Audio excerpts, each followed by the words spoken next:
We're in the Getty Research Institute, part of the Getty Center at the top of the hill overlooking Los Angeles. This particular work is by Beatriz Cortez and Rafa Esparza, and it's called Wearable Codex. It was an intervention into a larger exhibition called Reinventing the Américas, Construct, Erase, Repeat. So codices are the pre-Hispanic artifacts created in ancient Americas. So this is different than the original codices. There are only a few that survive. Most of them were burned, and as a result, they are deeply treasured objects. Some of them are by indigenous people, but some of them are written by indigenous people under the control of the Spanish once they arrived. That would be the case of the Florentine Codex. So that's a codex that was created after the conquest. And these are beautiful works of art. Not only do they contain extraordinary amounts of knowledge and information about a culture that is largely lost, but they are beautifully made on a mata paper, which is bark. And so what we're seeing here is very different. These are images that mostly come from all these different codices that we were talking about. So you'll see the Codex Borgia or the Florentine Codex, and these are glued into this fabric. So the question then is, why did these two artists feel the need to create this object and then to perform it within this exhibition? This exhibition was about those illustrations and prints that Europeans created, most of the time giving a very stereotypical view of what the Americas were.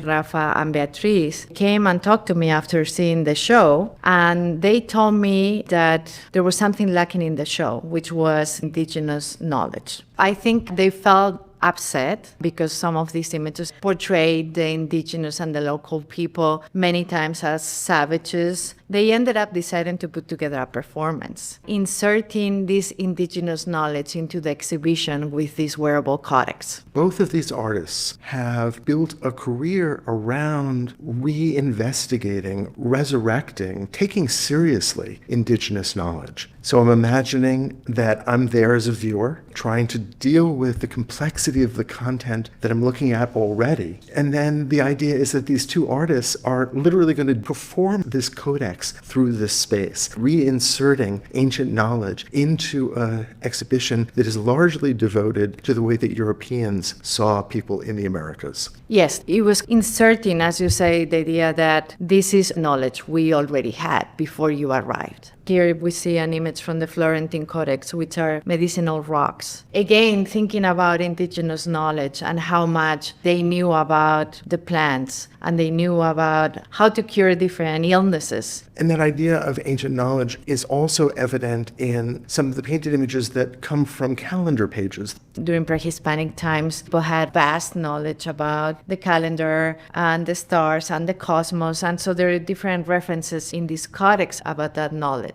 I do want to be fair to the exhibition and to you as the curator. You understood just how difficult and complex and one-sided this material was. So you actually had already invited a contemporary artist, actually a member of an indigenous group in the Amazon in Brazil, to create his own intervention in this exhibition. And a good deal of the exhibition was taken over by his work, literally erasing, drawing into, reconstructing some of these original images which stood side by side with the originals. His name is Denilson Baniwa, and I was very clear that I couldn't show all these materials that were so problematic without inserting also the voice of indigenous people. And now this wearable codex is itself a part of the collection of the GRI. We decided to acquire it because it relates not only to the exhibition, but also to the works that we have in the collection. By acquiring this wearable codex, we're inserting this critique into our own collections, and I think that was important. And in this way, these codices remain a part of a living culture. Yes, and I always think that it's important to take something that we have in our collections that might be from an earlier period and then move it into the contemporary time. And it shows how art keeps evolving.